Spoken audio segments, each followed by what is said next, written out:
ketiga adalah just do it.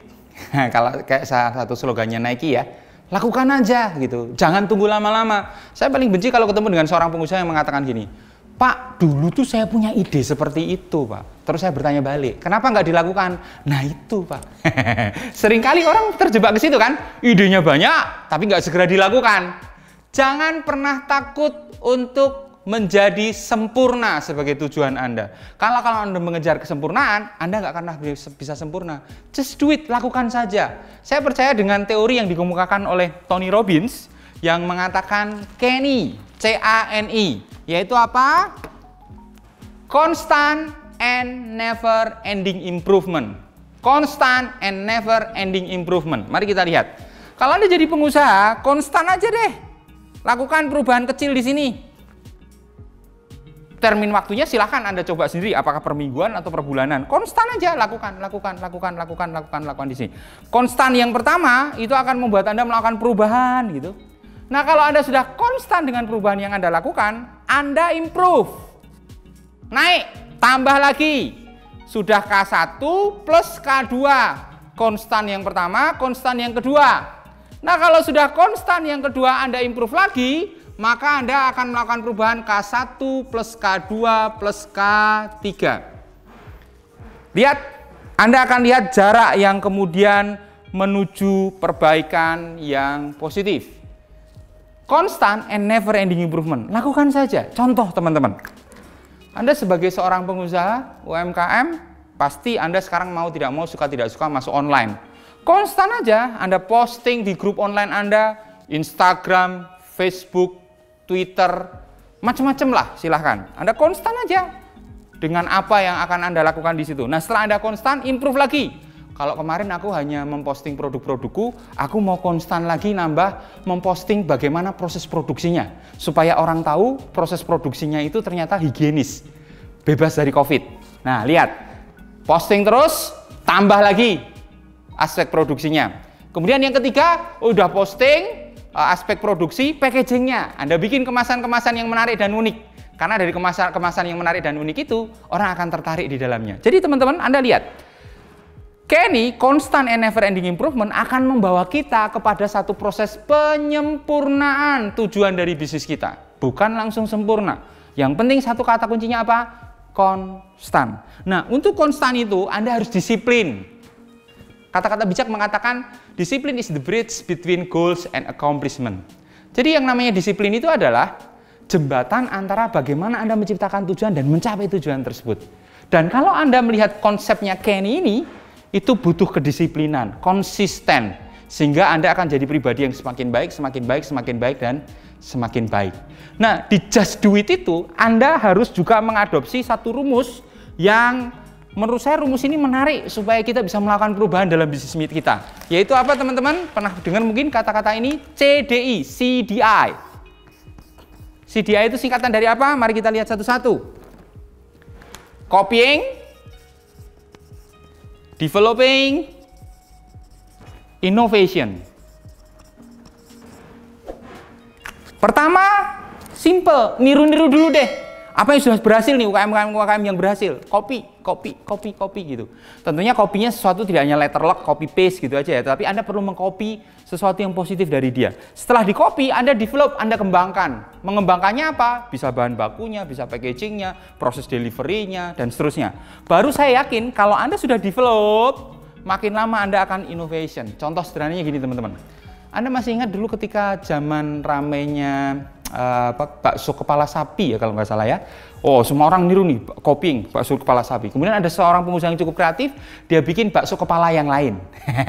Silakan Anda cari kepala-kepala yang bisa dijadikan bakso lah kira-kira gitu. Kemudian dia baru menggunakan inovasi produk-produknya tersebut. Inovasi itu bisa terjadi melalui dua hal, konten and konteks. Konten itu produknya, konteks itu adalah bagaimana kita nge-wrap bisnis kita itu. Disiplin menjadi kata kuncinya, just do it. Kemudian yang keempat teman-teman, setelah kita memasuki tadi 3 level yang ada, 3 langkah yang ada, yang keempat adalah mastermind group. Apa itu mastermind group? Orang-orang yang mempunyai tujuan yang sama, saling mendorong, dan membantu agar target mereka tercapai. Artinya apa? Teman-teman, teman-teman pengusaha harus membuat kelompok, komunitas, berkomunitaslah. Di situ Anda akan belajar bagaimana komunitas itu saling menguatkan, saling membantu, saling mendorong, saling memberi inspirasi. Karena kenapa? Ibarat kayak bara api. Begitu Anda melihat sesi motivasi ini, Anda akan semangat melakukan perubahan. Tapi begitu Anda sendirian, Anda akan berpikir, aduh, apa yang bisa aku lakukan ya? Akhirnya di bara api itu akan menjadi padam. Tetapi ketika bara api itu terkumpul dalam jumlah yang banyak, maka dia akan menjadi api yang kuat. Dan ketika dia menjadi api yang kuat, maka satu bara dengan bara yang lain akan memberikan support untuk memberi yang terbaik. Teori ini sama dengan flying geese, ya, angsa yang terbang. Jadi teman-teman perhatikan, di angsa terbang, teori angsa terbang itu, dan itu realitasnya terjadi seperti itu, dia mampu terbang 71% lebih jauh ketika dia membentuk formasi V, dan seekor ya, bukan orang ya, seekor angsa yang di depan itu akan bergantian memimpin. Jadi begitu sang pemimpinnya udah capek, dia akan mundur diganti dengan yang lainnya. Mundur diganti dengan yang lainnya. Sehingga mereka bisa terbang lebih jauh 71%. Dan saya yakin kalau Anda berkomunitas, Anda menemukan komunitas yang positif, saling menguatkan tadi, saya yakin bisnis Anda akan berkembang menjadi cepat. Karena Anda akan mendapatkan mentor-mentor yang bagus, rekan-rekan yang memberi kontribusi positif terhadap bisnis Anda. Yang kelima adalah root. Root itu dari kata ROOT, itu bahasa Inggris yang artinya adalah akar. Jadi kalau teman-teman sudah mengubah mindset, yang pertama tadi ya, yuk kita rekap lagi. Kemudian yang kedua, find your motive. Kemudian yang ketiga, just do it. Temukan mastermind groupnya yang keempat, Anda harus punya akar yang kuat. Supaya di tengah pandemi yang saya yakin berlangsung tidak selesai dalam waktu 1-2 bulan ke depan, Anda punya akar yang kuat untuk menjadi seorang pengusaha yang sukses. R yang pertama apa? Responsif. Nah, oke, kan ROOT itu. ROOT. R yang pertama, responsif. Anda sebagai seorang pengusaha, Anda sebagai seorang pribadi, Anda harus melakukan respon dengan cepat ketika ada perubahan yang terjadi di lingkungan sekitar bisnis Anda. Respon itu harus Anda berikan, jangan menunda-nunda, langsung respon saja. Misalnya contoh konkret begini, kalau ada seorang konsumen Anda yang mengatakan, Pak, kayaknya enak loh makanan ini kalau dikasih topping, dikasih variasi, nggak perlu nunggu lama. Besoknya Anda langsung bikin dan tawarin. Respons. Seringkali kita ketinggalan bisnis kita dan tidak sukses gara-gara apa? Gara-gara respon kita terlalu lama. Dan hati-hati dengan respon Anda. Anda harus cepat melakukan respon, dan respon. Nah, untuk melakukan respon itu teman-teman, ada teori 4C dalam dunia bisnis. Ada teori 4C dalam dunia bisnis. Oke, yang pertama adalah apa? Yang pertama adalah change. C yang pertama adalah change. Change itu apa? Perubahan. Hari ini kita sedang masuk di change. Marketplace kita berubah. Nanti kalau ini sudah berakhir, apakah terjadi pola perilaku konsumen yang berbeda lagi? Oh pasti. Analogi sederhananya begini. Hari ini kita sangat familiar dengan masker. Nanti setelah pandemi ini selesai, apakah kita nggak akan pakai masker? Saya yakin beberapa orang masih tetap pakai masker. Ya, change.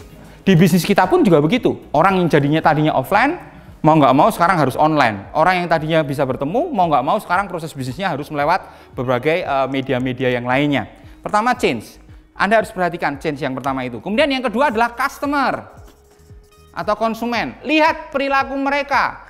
Change ini akan mendriven customer untuk melakukan perubahan perilaku mereka. Sehingga Anda perlu pahami consumer behavior-nya, perilaku konsumennya itu seperti apa. Mereka pengennya seperti apa. Needs, wants-nya pasti akan jadi berubah. Contoh teman-teman, dulu ketika kita makan, sebut saja satu merek mie ayam begitu, makanan mie ayam, asal yang penting enak, kenyang. Sekarang enggak, orang mulai berpikir, kalau saya makan mie ayam ini higienis enggak ya? Proses pembuatannya menjadi tertular enggak nanti saya dengan COVID dan seterusnya. Gara-gara di-driven oleh change ini. Ya. Kemudian yang kedua, setelah customer, yang ketiga adalah kompetitor. Nah, ini dia yang paling penting, saudara. Anda bisa lihat, apa yang terjadi dengan kompetitor kita? Apakah dia melakukan perubahan ketika di pandemi ini? Oh pasti, dia melakukan perubahan juga. Makanya saya selalu mengatakan, lihat kompetitor Anda. Intip kompetitor Anda. Perhatikan kompetitor Anda. Maka Anda akan bisa menjadi lebih baik dari kompetitor kita. Nah kalau change sudah terjadi, customer juga melakukan perubahan, kompetitor melakukan perubahan, maka yang terakhir C adalah diri kita, company. Sudahkah kita berubah? Karena teman-teman ini semua itu saling terkait. Ini mengkait ini, ini mengkait ini, ini mengkait ini, ini mengkait ini, ini mengkait. Semuanya saling mengkait. Yuk, hati-hati dengan R yang pertama, responsif. Cepat lakukan respon terhadap perubahan yang terjadi di 4C ini. Oke, kemudian yang kedua adalah tadi R yang pertama, responsif. O yang pertama adalah optimis. Apa itu orang optimis? Orang yang selalu berpengharapan baik dalam menghadapi segala hal. Nah, saya punya satu rumus nih supaya teman-teman bisa menghadapi segala sesuatunya berpandangan baik. Saya punya rumus yang namanya PIN. Teman-teman pernah dengar ya kata-kata PIN ya? P-I-N. Singkatan dari apa? Pekan Imunisasi Nasional. Bukan. PIN itu singkatan dari P yang pertama adalah positif. I yang berikutnya interesting. Dan N yang terakhir adalah negatif. Yang menemukan teori ini bukan saya tapi Edward de Bono. Dia ngomong begini. Kalau Anda melihat satu kejadian dalam hidup Anda, kita harus optimis dengan membangun pola pikir PIN. Positif, interesting, negatif. Apa yang positif dari pandemi ini? Oh, positif yang pandemi ini adalah saya bisa belajar online, saya bisa belajar lebih higienis dengan masakan-masakan saya. Positif. Menariknya apa? Menariknya adalah sekarang saya bisa online, saya bisa bales chat, saya bisa posting. Negatifnya apa? Omsetnya turun. Ingat, ketika positif, interesting, negatifnya muncul, kita akan mulai dengan sesuatu apa yang baik dulu. Apa yang menarik baru negatif. Kalau kita punya PIN, maka kita akan menjadi pribadi-pribadi yang optimis. Tapi kalau dibalik, Anda berpikir negatifnya dulu, baru interesting atau positif, sehingga singkatannya jadi NIP. Bukan nomor induk pegawai loh ya.